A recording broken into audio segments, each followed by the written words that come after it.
तु युद्ध परिश्रान्तं समरे चिन्तया स्थितं रावणं चाग्रतो दृष्ट्वा युद्धाय समुपस्थितं दैवतैश्च समागम्य दृष्टुमभ्यागतो रणम् उपागम्य ब्रवीत् रामम् अगस्त्यो भगवान् ऋषिः राम राम महाबाहो शृणु गुह्यं सनातनं येन सर्वा नरीन् वत्स समरे विजयिष्यसि आदित्य हृदयं पुण्यं सर्वशत्रुविनाशनं जयावहं जपे नित्यम् अक्षयं परमं शिवं सर्वमाङ्गल्यं सर्वपापप्रणाशनं चिन्ताशोकप्रशमनम् आयुर्वर्धनमुत्तमम् रश्मिमन्तं समुद्यन्तं देवासुरनमस्कृतं पूजयस्व विवस्वन्तं भास्करं भुवनेश्वरं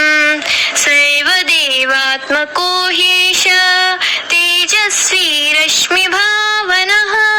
एष देवासुरगणान् लोकान् पातिकभस्तिभिः एष ब्रह्माश्च विष्णुश्च शिवः स्कन्दः प्रजापतिः महेन्द्रो धनदकालो यमः सोमो ह्यपाम्पतिः पितरो वसवसाध्या ह्रश्विनौ मरुतो मनुः वायुर्वह्निः प्रजाप्राणः ऋतुकर्ता प्रभाकरः आदित्यः सविता सूर्य खगः पूषा गभस्तिमान् सुवर्णशतुषो भानु हिरण्यरेता दिवाकरः हरिदश्व सहस्रार्ची सप्तर्षिर्मरीचिमान् तिमिरोन्मथन शम्भुः त्वष्ट्वा मार्ताण्डकुवंशुमान् हिरण्यगर्भः शिशिरः तपनो भास्करो रविः अग्निगर्भोदिते पुत्रः शङ्खशिशिरनाशनः व्योमनाथस्तमो भेदी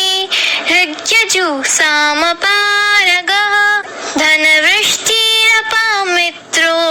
विन्ध्यवीथिप्लवङ्गमः आतपी मण्डली मृत्यु पिङ्गलः सर्वतापनः कविर्विश्वो महातेजा रक्तसर्वभवोद्भवः नक्षत्रः ग्रहताराणाम् अधिपो विश्वभावनः तेजसामपि तेजस्वी द्वादशात्मन्नमोऽस्तु ते नमः पूर्वाय गिरये पश्चिमायाद्रये नमः ज्योतिर्गणानां पतये दिनाधिपतये नमः जयाय जयभद्राय हर्यश्वाय नमो नमः नमो नमः सहस्रांशो आदित्याय नमो नमः नमः उग्राय वीराय सारंगाय नमो नमः नमः पद्मप्रबोधाय मार्ताण्डाय नमो नमः ब्रह्मेश्चानाच्युतेशाय सूर्यादित्यवर्चसे भास्वते सर्वभक्षाय रौद्राय वपुषे नमः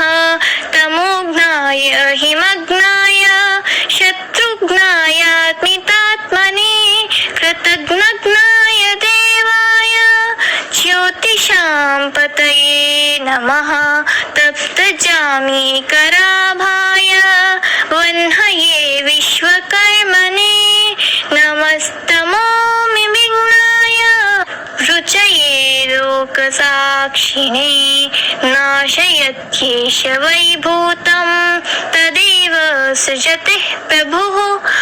पायत्येष तपत्येष एष वर्षत्येष गभस्तिभिः एष सप्तेषु जागर्ति भूतेषु परिनिष्ठितः एष एवाग्निहोत्रं च फलं चैवाग्निहोत्रिणां वेदाश्च कृतवश्चैव क्रतूनां फलमेव च यानि कृत्यानि लोकेषु सर्व एष रविः प्रभुः एनमापत्सु कृच्छ्रेषु कान्तारेषु भयेषु च कीर्तयन् पुरुषत् कश्चिन् नावसीदति राघवः पूजयस्वैनमेकाग्रो देवदेवं जगत्पतिम् एतत् त्रिगुणितं जप्त्वा युद्धेषु विजयिष्यसि अस्मिन् क्षणे महाबाहो रावणं त्वं वधिष्यसि एवमुक्त्वा तदागस्त्यो जगाम च यथागतम् एतत् श्रुत्वा महातेजा नष्टशोको भवत्तदा धारयामास सुप्रीतो राघवः प्रयतात्मवान् आदित्यं प्रेक्षय जप्त्वा तु परं हर्षमवाप्तवान् त्रिराचम्य शुचिर्भूत्वा धनुरादाय वीर्यवान् रावणं प्रेक्ष्य हृष्टात्मा युद्धाय समुपस्थितं सर्वयत्नेन महता वधे तस्य धृतोऽभवत् अथ रविर्वदन्न निरीक्ष्य रामं मुदितमनां परहं हृदिष्यमानः निशिचरप्रतिश्रमक्षयं विदित्वा सुरगणमध्यगतो वचस्त्वरीति